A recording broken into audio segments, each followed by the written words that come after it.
Assalamu alaikum viewers, welcome to Global Talks with Sohail Sidiq Ansari. In today's program, we'll see Pakistan's role to mend the wave between Saudi and Iran. Definitely, we have seen in the last program what are the real factors and motives behind Saudi and Iran conflict. In today's program, we'll discuss what is the importance of Pakistan's role and definitely why Pakistan took this initiative to mend the waves between both the countries. In today's program, I welcome my analyst, my panelist, and definitely renowned analyst and expert of Middle East, Ahmed Zaki. Welcome, Ahmed. Thank you for having me. Ahmed, first of all, I would like to know, I'm anxious to know that why Pakistan took this initiative to mend the waves between both the countries. They are always on the nexus of just to have some eternal rivalry between both the countries for the past so many years. Pakistan played the role of the peace builder for a long time between Saudi Arabia, since the Saudi Arabia and Iran's conflict started. So why Pakistan is interested to make initiative to settle the differences between Saudi Arabia and Iran is primarily based on their own interest. Their own interest started like that. Iran have a 900 kilometers square borderline with Pakistan. True. And as a nation of 48 million people of Iran, if there is any sort of conflict, it will float out a huge number of refugee crises to Pakistan's economic again. And Pakistan can't afford such romance after the Afghan refugees. After the experience of Afghan refugees, that's a hard experience. Pakistan cannot have another huge number of refugees. True. With this position of their economic position. So Pakistan don't want to open new front of any sort of conflict in their own borders. Pakistan already have a problem with the Indian side of borders, Afghanistan side of the borders. The only side which they don't have conflict is China. So if they are going to allow the conflict should start again with Iran, that will jeopardize already oversensitive. That will jeopardize also internal security of Pakistan, because the conflict will start transferring from Saudi Arabia to Pakistani soil, because Pakistan population is two portion. One is a Sunni majority Muslim country and Shia Muslim minority, which have extensive influence when it came to the economic and intellectual society of Pakistan. I would like to grab from your opinion. Are you of the opinion that in Pakistan population, the Shia element are the persons who actually dragged the government, who motivated the government, or who just tilted the government towards this policy? No, I don't believe that. The Shia in Pakistan are mostly because they are psychologically, they're naturally, they're religiously, they're on sectarian grounds, they are connected with Iran. On sectarian note, especially. When you see the influential members of the society of Pakistani's Shia community, they are more or less a secularist mindset. Yeah. They don't believe the mindset of the Rouhani and their conservative Shia view in Iran. So that shows that Pakistani's Shia is having a completely different mindset when you compare to the Shia leadership in Iran. So here you will see that Pakistan cannot avoid another front of the Balochistan conflict, because if Iran will get instability, Balochistan conflict will increase, and that will trickle out a civil war. True. When we see the other side of Saudi Arabia hosts the largest diaspora of Pakistan in the global. More than 6 million Pakistanis manpower are working in Saudi economy. Oh.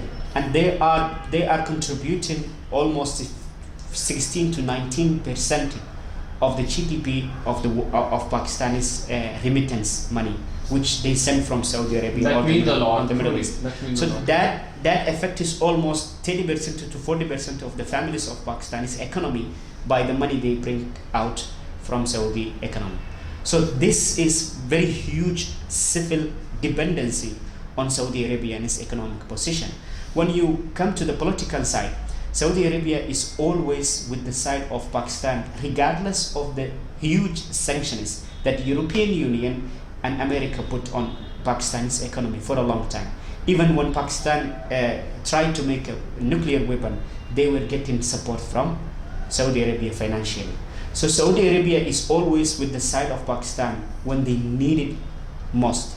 So Saudi Arabia understands that Pakistan is not only their close friend, but Pakistan is also the savior of the holy cities of Mecca and Medina.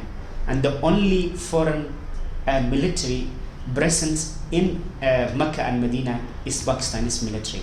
So they are protectors of the two holy cities. This is making Pakistan's stand with Saudi Arabia a very strong conjunction. So Pakistan don't want to create a conflict where they will involve that war against any other nation who attacks Saudi Arabia. Mm-hmm. So Saudi Arabia, even when Saudi Arabia invited the war of Yemen, Pakistan reluctantly stepped back. They didn't deny it, but they said in this conflict we will only protect if Saudi Arabian soil have been intervened. So now when Saudi Arabian soil have been intervened, again some Pakistani military leadership, they visited to Riyadh to confirm that we are still with your side.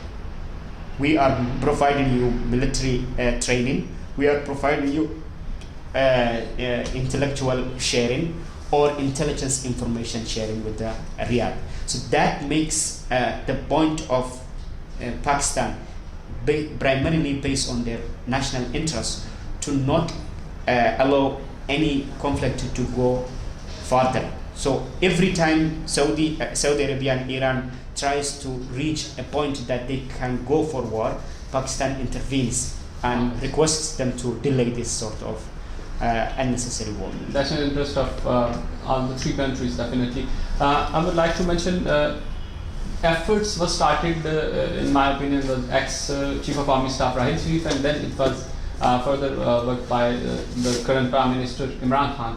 So do you see Imran Khan's policy is more effective than the Rahil Sharif's initiation?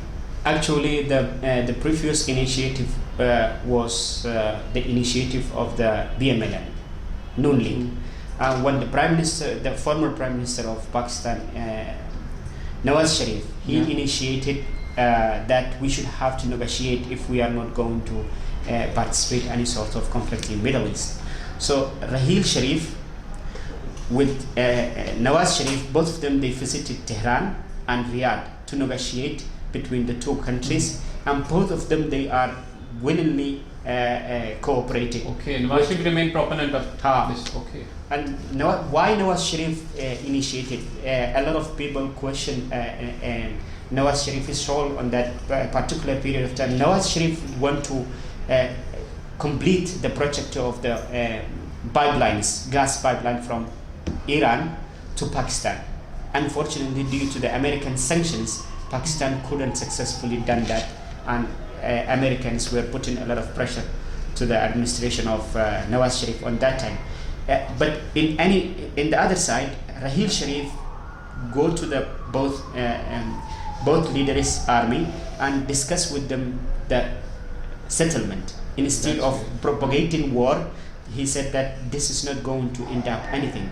He said, look at what's going on in Iraq. More than 2 million people are evacuated. More than 10,000 people died, and we have more than 200,000 people are injured in every war in Middle East. See what's going on in Syria. If we continuously go for war, we will just lose. We will not gain anything. So they were peacemakers. Even though they didn't successfully come both sides to put on the same table, but they successfully delayed their sort of conflict. Let me know one more thing. In 2010, you remember WikiLeaks just published a report that King Abdullah just urged US to crush Iran. There are some rumors, though it was countered and strongly responded by the President Ahmadinejad. So, do you think is there any sense in it? Ahmadinejad, if I put this That was conspiracy theory. I personally. if I connect this point to the previous point, yeah. Ahmadinejad was a conservative leader of Iran. He was economist. When it came to the Iranese issue, he was focusing inside Iran's development. He was not open to the rest of the world. He was not interested in regional conflict. He was not interested in international relations. He was primarily focusing the Iranese economic situation inside, and he successfully done very well job. But when Rouhani came into the power, the situation changed. A lot of people demanded that Iran cannot survive with this sort of isolation in the region, and you will see when Ahmadinejad was there, he was always focusing the conflict between Iran and Israel, not the conflict between Iran and Saudi Arabia. But dramatically now the situation changed since Rouhani came, and it seems like Rouhani's role in the Middle East is more or less in sectarian outlook. Next, I would like to drag you towards the most interesting question of our today's debate. I would like to just put my question to you, and definitely you will also like this. King Salman, President Rouhani, and Prime Minister Imran Khan, it's a unique trika.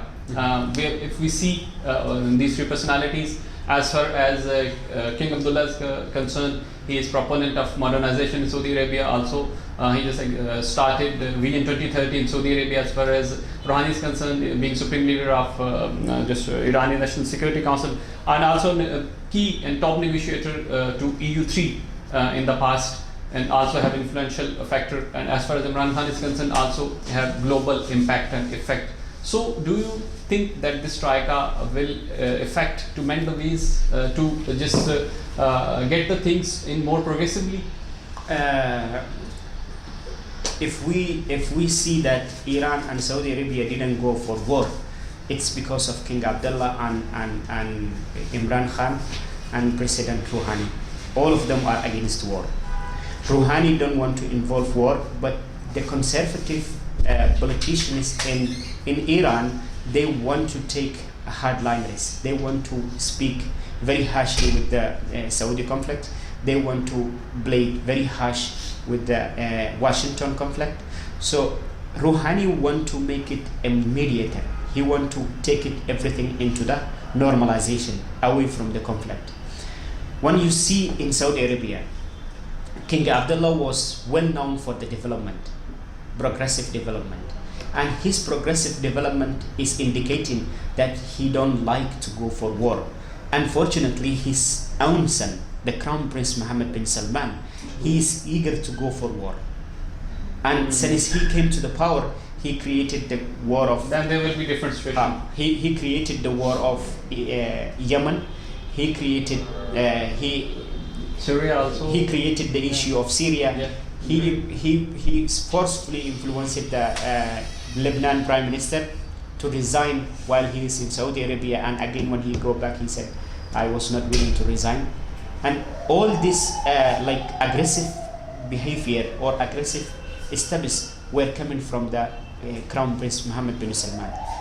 If Salman was not there, King Salman was not there, today Saudi Arabia would look like a different country, and we might experience another war of the Middle East. Before we end, Ahmed, I would like to know what you see in future, and what will be the Pakistan's next step to just make this process resultantly in a good way. Prime Minister Imran Khan, he clearly tell to the organization of Muslim world that we, a Muslim world, we need to take steps to resolve our differences in our own homes, not inviting any foreign countries or any other non-Muslim leaders to resolve our conflicts. So he is willing to have a peaceful manner to resolve all the conflict. Not only the conflict of Middle East or Saudi Arabia or Iran, he is also willing to resolve the conflict of Kashmir with India with no conditions, preconditions. He openly invited Narendra Modi. Unfortunately, Indians ignored the call. And that's pathetic. That shows the willingness to make a peace on this region, and that is the strategy of PTI. They promised before the election, and still they are delivering the point that they never create. They didn't create any sort of conflict in the region. They tried to solve the Afghanistan issue. They tried to solve the Saudi-Iran conflict. They tried to solve the Indian issue. Still, there is no aggressive behavior from leadership of Imran Khan, and we hope that he will win at the end of the day, that he will win the Nobel Peace Prize before he leaves the office. Thank you, Ahmed. Dear viewers, that's all for today. See you in the next program, inshallah.